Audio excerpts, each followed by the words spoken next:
$20. A crumpled greenback and 3 silver coins clattering against a whiskey-rotted bar. That was the going rate for a human soul in Oak Haven. Cole wanted flour, salt, and silence. He didn't want a companion.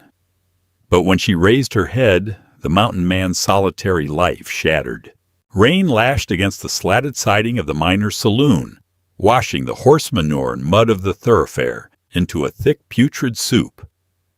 Oak Haven was less a town and more a festering wound on the edge of the frontier. It was a place where desperate men clawed at the dirt for gold and settled for cheap liquor when the earth gave them nothing. Cole hated it. He hated the smell of unwashed bodies, the rancid tang of poorly distilled rye, and the loud, hollow bravado of men who hadn't figured out how to survive without a crowd. He sat in the darkest corner of the room, nursing a plate of lukewarm beans and a mug of black coffee. His winter trapping had yielded a heavy haul of beaver and fox pelts, earning him enough credit at the mercantile to disappear back into the high country until spring. He was 38 years old.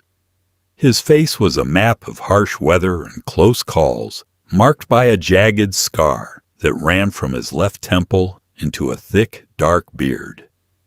He wore a heavy coat of cured buffalo hide, smelling faintly of wood smoke and pine pitch. He wanted nothing more than to finish his meal, load his pack mule, and leave humanity behind. Then, the shouting started. It came from the center of the room, cutting through the low hum of drunken conversation. A man was dragging a woman by the wrist toward the scarred wooden bar. The man was Jeb Robinson. Cole knew him only by reputation. A bottom feeder who scratched out a living running crooked card games and cheating men too drunk to notice. Jeb was flushed, sweating through a stained linen shirt, his eyes wild, with the manic energy of a man deeply in debt. The woman stumbled, her boots slipping on the sawdust and spilled beer. She caught herself on the edge of a card table, knocking over a tin cup. Jeb yanked her upright. "I said move!" Jeb barked, his voice cracking. She didn't say a word. She just righted herself, her face a mask of terrifying neutrality. She wore a faded calico dress, hemmed in mud, the fabric worn thin at the elbows. Her dark hair was plastered to her cheeks by the rain. A fresh dark bruise bloomed across her left cheekbone, stark against her pale skin. "Barkeep!" Jeb yelled, slamming his free hand on the counter. "I owe you 40. I ain't got the coin, but I got her." The saloon fell silent. Card games paused. Men turned, their expression shifting from irritation to predatory curiosity. The bartender, a thick-necked man with a greasy apron, scowled. "I run a saloon, Jeb. Not a brothel. Pay your tab or I take it out of your hide." "She's a hard worker," Jeb pleaded, his grip tightening on the woman's wrist. She winced, a tiny, involuntary flinch, but her eyes remained fixed on the floorboards. "Cooks, cleans, does whatever else you tell her. I bought her contract down in Denver. She's mine to sell. $50 takes her." A few men laughed. A prospector missing half his teeth leaned forward, spitting tobacco juice into a brass spittoon. 50? For a scrawny thing like that? I wouldn't pay 5. 20 then. Jeb was panicking now. $20. Just clear my tab. Cole watched from the shadows. His jaw tightened. He had seen the ugliness of the world in mining camps and boomtowns from the Dakota territories to the Sierras. He knew the rule of the frontier. Keep your head down and your rifle loaded. Minding other people's business usually ended with a bullet in the gut. He took a slow sip of his coffee. It tasted like ash. A heavy-set miner in a canvas coat stepped up to the bar, wiping his mouth with the back of his hand. He looked the woman up and down, a slow, sickening grin spreading across his face. "I got 20, the miner grunted. He reached out to touch her face. She finally moved. She didn't scream. She didn't cry. She just turned her head slowly and looked the miner in the eye. It was a look of such profound, crushing emptiness that it made the hairs on the back of Cole's neck stand up. It wasn't fear. It was the look of an animal that had stopped fighting the trap and was just waiting for the club to fall. Cole set his mug down. The dull thunk was swallowed by the ambient noise, but the movement was deliberate. He didn't think about it. He didn't want to play the hero. He was just violently, suddenly sick of the world and its endless capacity for cruelty. Cole stood up. He was 6'3", broad-shouldered, and moved with a quiet, dangerous grace that immediately drew the room's attention. The floorboards groaned under his boots as he walked toward the bar. Men instinctively stepped back, clearing a path. The heavy-set miner turned, his hand dropping from the woman's face. He sized Cole up, his bravado wavering slightly. "I saw her first, mountain man." Cole didn't look at the miner. He kept his eyes locked on Jeb. He reached into his deep canvas pocket, pulled out a crumpled $20 greenback and 3 silver Morgans, and tossed them onto the bar. They hit the wood with a sharp clatter. "20 for the girl," Cole said. His voice was a low rumble, rough from disuse. "The rest buys your next bottle, Jeb. Then you walk out that door and never look back." Jeb blinked, looking from the money to Cole's face. The mountain man's expression was as hard and unyielding as granite. Jeb released the woman's wrist and snatched the money. "She's yours," Jeb muttered, not meeting Cole's eye. He scrambled away, disappearing into the crowd toward the back exit. The heavy-set miner bristled, stepping into Cole's space. "I said I was buying her." Cole slowly turned his head. His dark eyes bored into the miner. He didn't raise his voice. He didn't move his hand toward the heavy Colt strapped to his hip. He simply existed in the space, projecting an aura of absolute, lethal consequence. "You're mistaken," Cole said softly. The silence stretched. The saloon held its breath. The miner swallowed hard, the fight draining out of him. He took a step back, raised his hands in mock surrender, and retreated to his table. Cole turned to the woman. She was staring at his boots. She rubbed her reddened wrist, her posture rigid. "Grab your things," Cole said. She didn't look up. "I don't have anything." Cole nodded once. He turned and walked toward the swinging saloon doors. He didn't check to see if she was following. He just knew she would. Out here, a woman alone with nothing was a dead woman. He pushed through the doors into the freezing rain, his mind already churning with regret. He had 20 miles of steep, treacherous switchbacks ahead of him, a winter storm blowing in, and he had just spent $20 on a ghost. The trail out of Oakhaven didn't so much leave the town as it did escape it, clawing its way immediately up the sheer, pine-choked flanks of the Bitterroot Mountains. Within an hour, the mud turned to a hardened, freezing slush. By the time they reached 3,000 feet, the rain had crystallized into a biting sleet that stung the skin like glass. Cole walked in the lead, leading his massive sorrel mare by the reins, while his pack mule trailed behind. The woman rode the mare. He had practically thrown her onto the saddle in the alleyway behind the mercantile. She had protested, claiming she could walk, but Cole knew better. The altitude and the cold would kill a city girl in a matter of hours if she was burning energy walking in a wet, thin dress. He had draped a spare wool blanket over her shoulders, but she was still shivering so violently that the saddle leather creaked with every tremor. They hadn't spoken since leaving the saloon. The silence was a physical weight, pressing down on Cole as heavily as the weather. In his isolation, silence was a comfort. It was the natural state of the world. But this silence was different. It was jagged. It was full of unasked questions and unspoken terrors.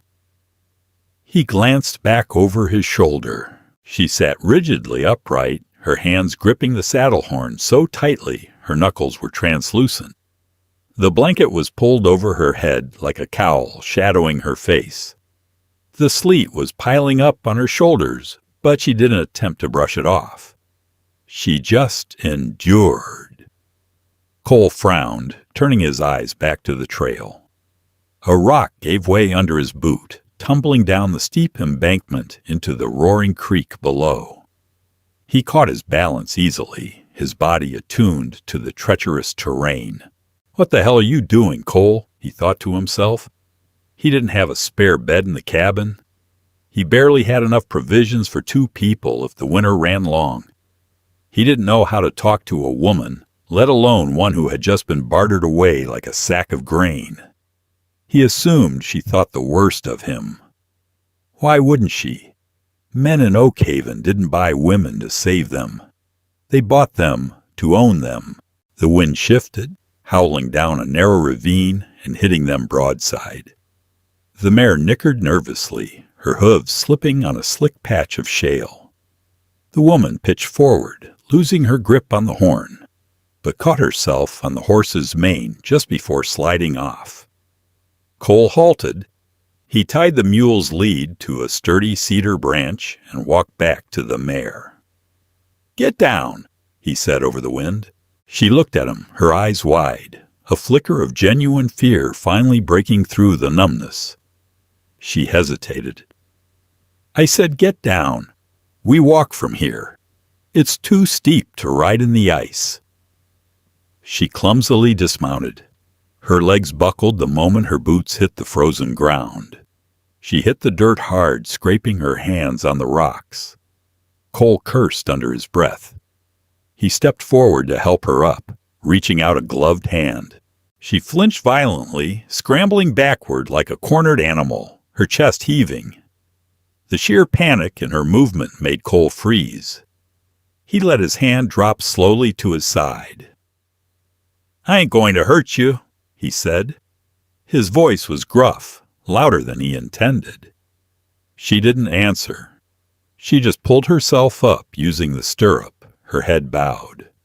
She wiped the blood from her scraped palms onto her wet dress. Cole stared at her. He noticed for the first time her hands.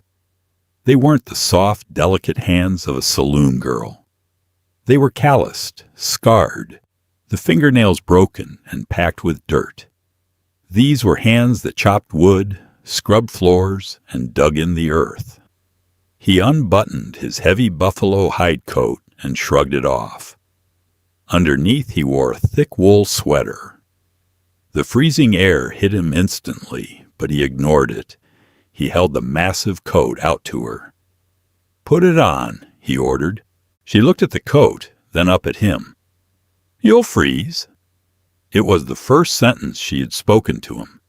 Her voice was raspy, exhausted, carrying a slight Midwestern drawl. "I run hot. Put it on before you catch your death." She hesitated, then took the coat. It was absurdly large on her, the hem dragging on the ground, the sleeves hanging past her hands. But as she pulled it around herself, Cole saw her shoulders drop an inch. The thick hide blocked the wind. "Stay behind the mule," Cole instructed, turning back to the trail. "Step where I step. If you fall, don't scream, just yell." The ascent grew brutal. The sleet turned into heavy, wet snow. coating the pines in thick white blankets. Every step was a battle against gravity and the elements. Cole kept a relentless pace, testing the woman's endurance. He expected her to complain. He expected her to beg to stop. She never made a sound. 4 hours later, the light began to fail. The deep gray of the sky bruised into purple, signaling the rapid approach of mountain night. They reached a small, sheltered overhang beneath a massive limestone cliff. "We camp here," Cole said, tying the animals to a line between two pines. He began the practiced routine of survival. He unstrapped the canvas packs, pulled out a dry bundle of kindling he always kept wrapped in oilcloth, and started a fire. Within minutes, a small, fiercely hot blaze was crackling against the rock wall. He turned to see what the woman was doing. She hadn't sat down to rest. She was wandering the perimeter of the camp, dragging dead branches through the snow, piling them near the fire. She knew what needed to be done. "That's enough wood," Cole said. "Sit."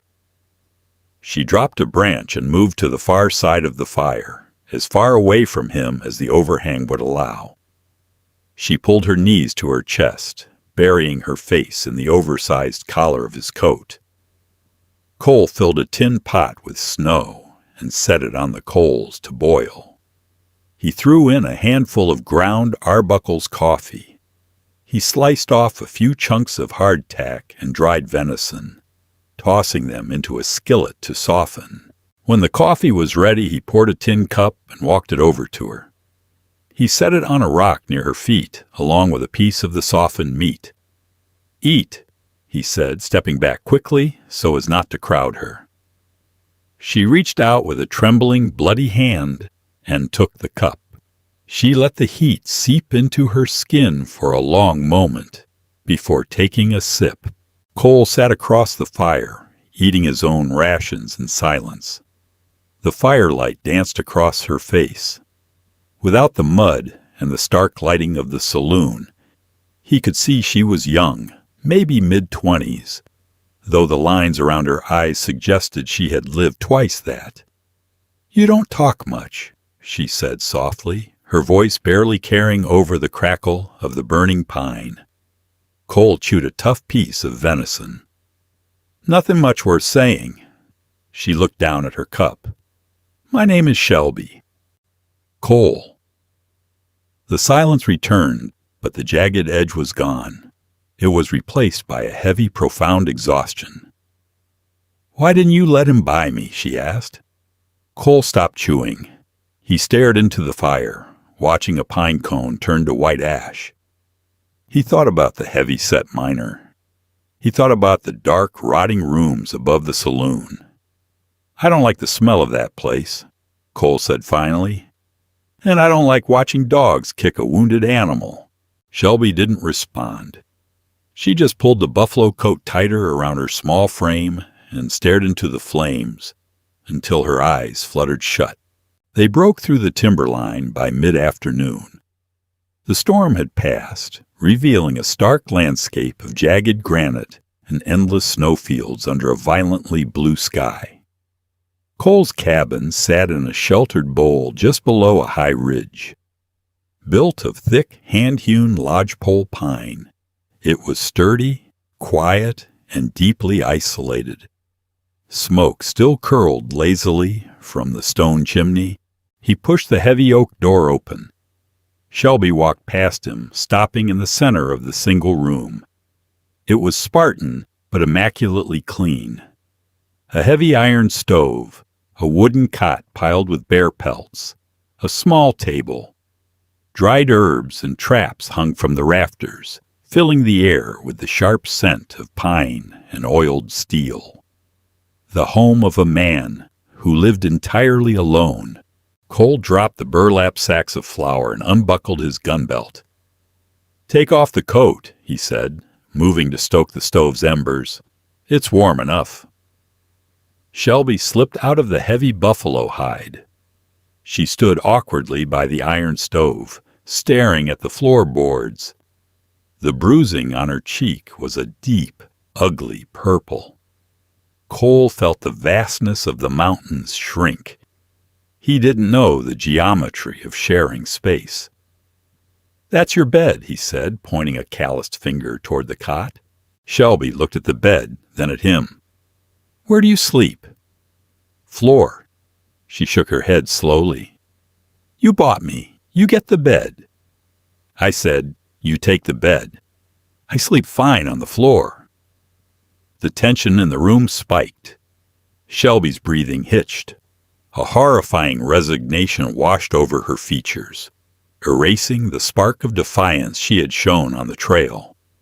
Slowly, her hands moved to the collar of her faded dress. With shaking fingers, she began to undo the top buttons. "I know how this works, mister," she whispered, her voice hollow. "You don't have to pretend to be a gentleman. You paid $20. Just get it over with." Cole froze. A cold sickness pooled in his gut, followed instantly by a surge of white-hot fury. Not at her, at Jeb, at a world that taught a woman her only value was subjugation.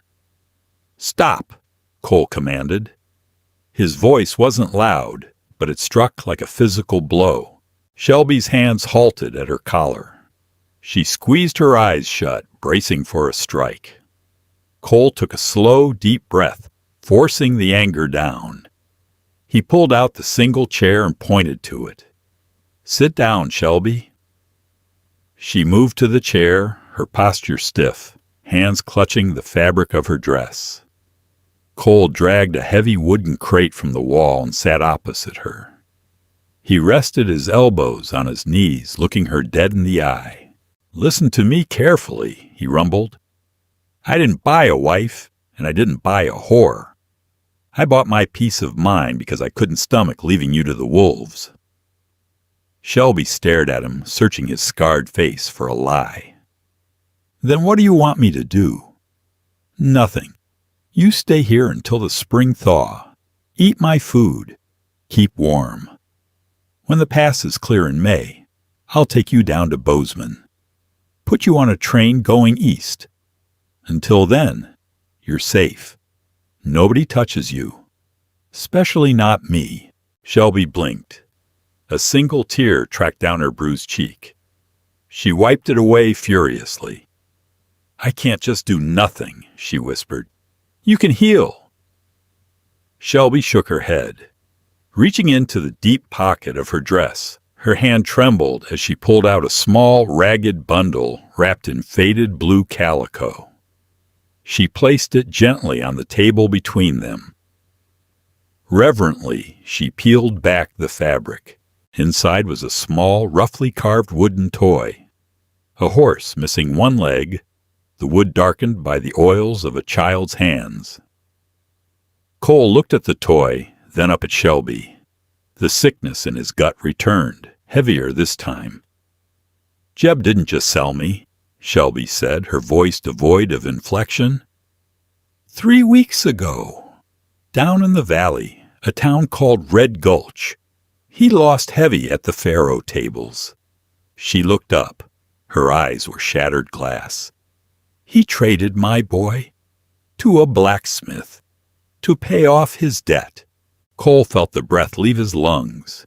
His deeply ingrained cynicism cracked violently. "He's 5, Shelby whispered, the dam of her stoicism breaking under the weight of her grief. "His name is Thomas. I don't know the blacksmith's name or where he took him." She pushed the wooden horse across the table. Tears streamed down her face. "I ain't asking for my freedom, Cole," she pleaded, locking her intense gaze onto his. "You bought me fair. I'll cook. I'll chop wood. I'll work my hands to the bone for you until the day I die." She leaned forward, her voice a desperate, ragged plea. "Just help me get my son back. Then I'm yours." Cole stared at the broken toy. The silence of the mountain pressed against the cabin walls. He looked at the battered woman sitting across from him. stripped of everything, yet burning with fierce, unbreakable love. The quiet life he had built crumbled to dust. He reached across the table and picked up the little wooden horse. "We leave at first light," Cole said.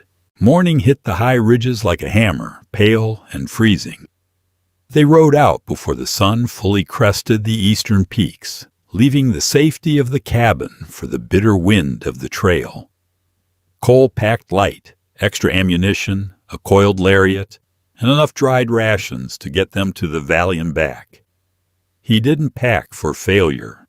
Red Gulch sat in a geographic choke point 20 miles south, a festering sprawl of timber and corrugated iron built around a booming copper and silver vein.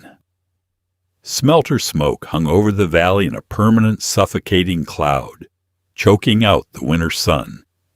It smelled of sulfur, wet ash, and desperation. Shelby rode the mare, wrapped securely in Cole's buffalo coat. She hadn't slept. Her eyes were fixed straight ahead, burning with a frantic, terrified energy. Cole led them down the switchbacks, his rifle resting casually in the crook of his arm. They reached the valley floor by midday. The town was a chaotic mess of freight wagons, braying mules, and shouting men. Cole tied the animals outside a feed store, tossing a silver coin to a young boy to watch them. "Stay close," Cole muttered. Shelby nodded, keeping her head down, clutching the oversized coat tightly around her. Finding the blacksmith was easy. The ringing of a heavy hammer on an anvil echoed from a sprawling, open-air forge at the edge of the mining district. Hiram Walsh was a massive slab of a man, his chest and arms thick with muscle and slick with sweat despite the freezing air. He was hammering a red-hot iron tire onto a wagon wheel, cursing loudly at an apprentice who was working the bellows. Cole stepped under the timber awning of the forge. He didn't announce himself. He simply stood in the ambient heat of the fire, waiting. Hiram brought his hammer down one last time, tossing it onto a workbench. He wiped his soot-stained forehead with a dirty rag and turned. He took in Cole's scarred face, the heavy buffalo coat, and the low-slung Colt. Then he saw Shelby standing slightly behind him. A cruel, knowing smile broke across the blacksmith's face. "Well now," Hiram rumbled, his voice like gravel grinding together. "Jeb said he sold you to a mountain man. Didn't think you'd come crawling down here." Shelby flinched at the sound of his voice, but she didn't step back. "Where is my son?" Hiram laughed. It was a wet, ugly sound. "Your boy? That little rat was payment for a bad debt. Jeb owed me $40 for wagon repairs. He gave me the kid to square it. Fair trade." Cole took a single step forward. "I'm not here to debate the fairness of the trade, Hiram. I'm here for the boy." Hiram puffed out his chest, stepping away from the anvil. He towered over most men, and he was used to his size solving his problems. "The boy ain't here. He was useless in the forge. Kept crying. Dropped my tools. I got tired of listening to him." Shelby let out a choked gasp, her knees buckling slightly. Cole reached back, catching her arm to steady her. His eyes never left the blacksmith. "Where is he?" Cole asked. The quietness of his voice was completely at odds with the tension rolling off his shoulders. "Sold his contract," Hiram sneered, crossing his massive arms. "Up at the Silver King breaker operation. Boss man Corliss pays $2 a head for little ones. Small hands, you see.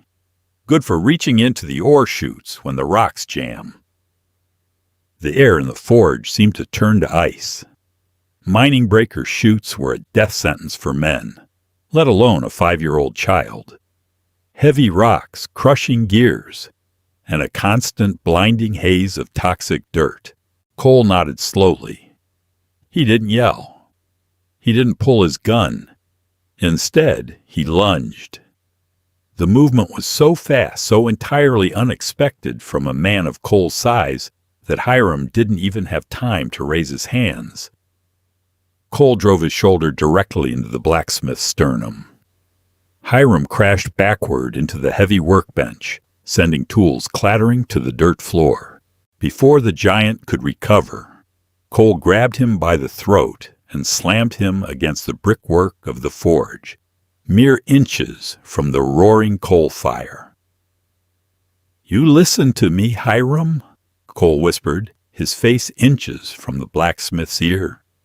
The heat from the coals singed the edges of Cole's beard.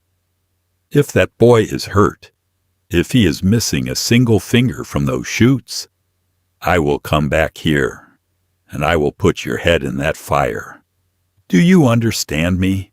Hiram choked, his eyes wide with sudden, absolute terror. He clawed at Cole's iron grip, but the mountain man was immovable. He was an elemental force, forged in isolation and hardened by winter. "Ah, I understand," Hiram gasped out. Cole released him, letting the massive man slump to the ground, coughing violently. Cole didn't look back at him. He turned to Shelby. "We're going to the Silver King." The Silver King operation sat on the ridge overlooking Red Gulch, a jagged, ugly wound torn into the side of the mountain. It was a cacophony of shrieking steam whistles, grinding iron gears, and the rhythmic, deafening crash of raw ore being pulverized.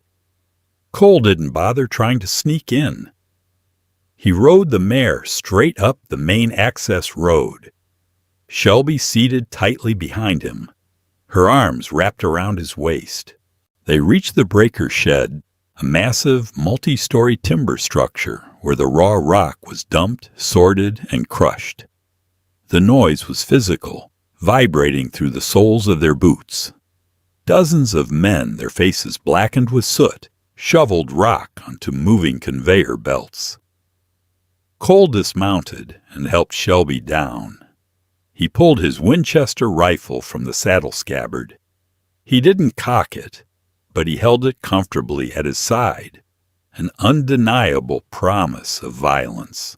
A heavy-set foreman with a bowler hat and a thick mustache stepped out of a small glass-windowed office near the shed entrance.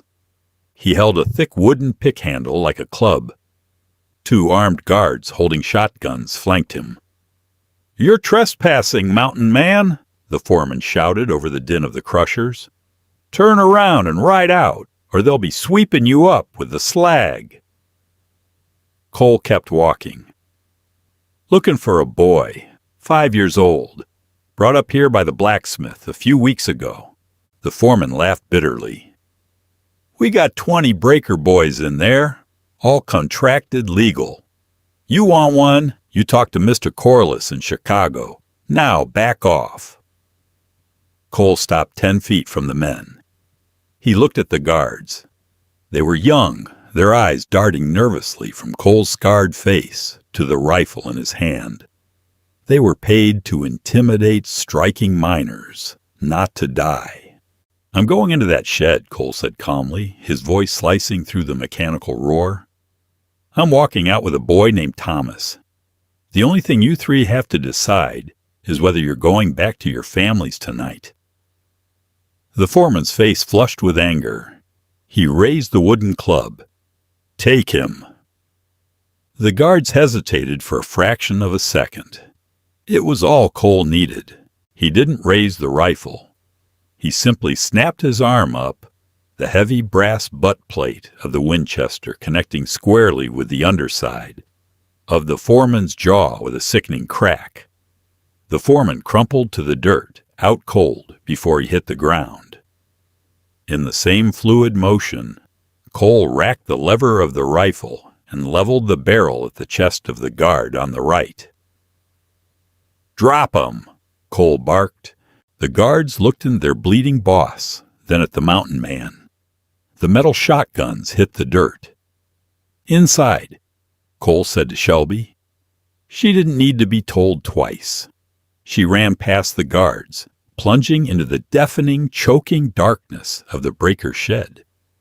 Cole followed, walking backward to keep his eyes on the disarmed men until the shadows swallowed him. Inside, it was hell. The air was thick with pulverized rock.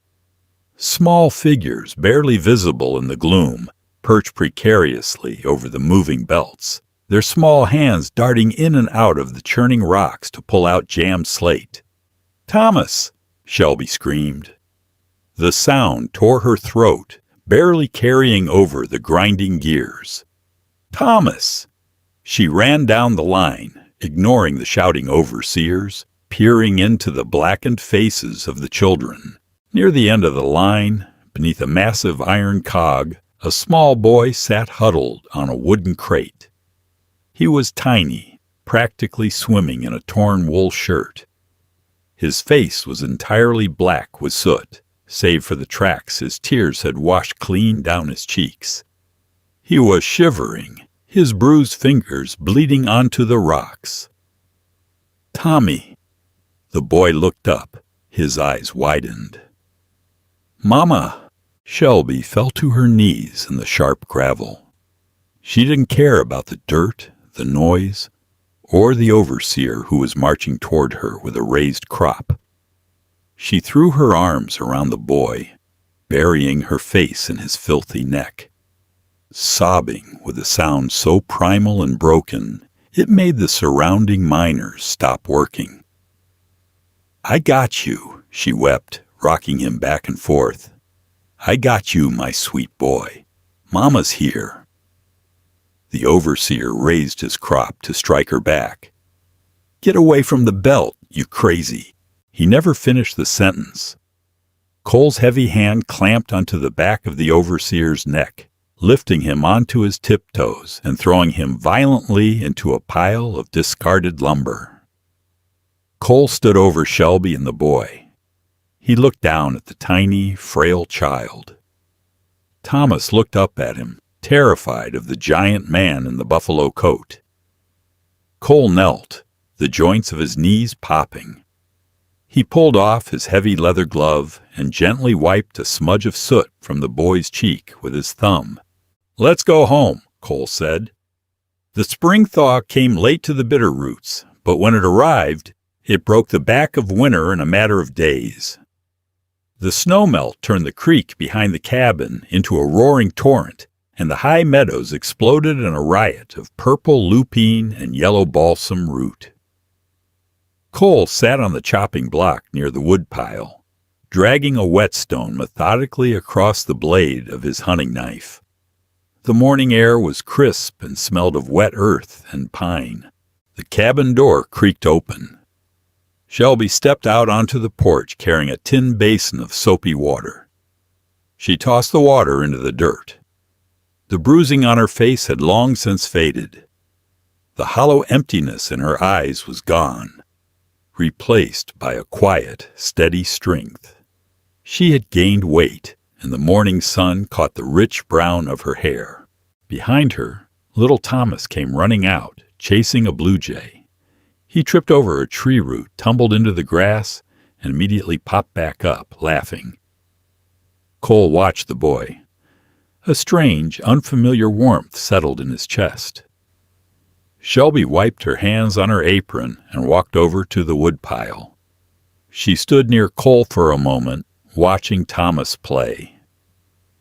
"Passes are clear," Cole said quietly, not looking up from his knife. "Saw the mail coach running on the lower road yesterday." Shelby didn't say anything. "I got a mule packed," Cole continued, his voice tight. "Enough gold in the saddlebags to get you and the boy to Bozeman. Train tickets east. You can start fresh. Somewhere clean." He sheathed the knife and finally looked up at her. He expected to see relief. He had kept his promise. She was safe. She had her son. And she was free. Shelby looked at him. She reached into her apron pocket and pulled out the small, ragged bundle wrapped in blue calico. She unwrapped it and set the broken wooden horse on the chopping block next to Cole. "I told you the night you bought me," Shelby said, her voice soft but unyielding. "I said I'd work my hands to the bone for you until the day I die, if you help me get my boy back." Cole frowned, standing up. "I told you. I didn't buy a slave, Shelby. I don't want you here out of debt. You don't owe me your life." "I know I don't," Shelby replied, taking a step closer to him. The distance between them vanished. She looked up into his scarred, weathered face. "I'm not staying because I owe you, Cole." She reached out, her calloused hand gently touching the rough, scarred skin of his cheek. It was the first time she had willingly touched him since the saloon. Cole's breath hitched. "I'm staying because for the first time in my life," she whispered, "I found a man worth staying for. And Tommy needs a father who knows how to protect what's his." Cole looked at the woman standing before him. He looked at the boy laughing in the meadow. The solitary walls he had built over a lifetime didn't just crumble. They vanished entirely, washed away by the simple, staggering weight of belonging. He rested his large, rough hand over hers against his cheek. "Then you stay," the mountain man said. And for the first time in 20 years, Cole smiled. If this story kept you reading until the very end, hit that like button and share it with someone who loves a gritty, emotional Western tale. Don't forget to subscribe to the channel for the rest of Cole and Shelby's journey into the valley to get Thomas back. Will the mountain man survive the violent world he swore to leave behind? Drop a comment below with your thoughts.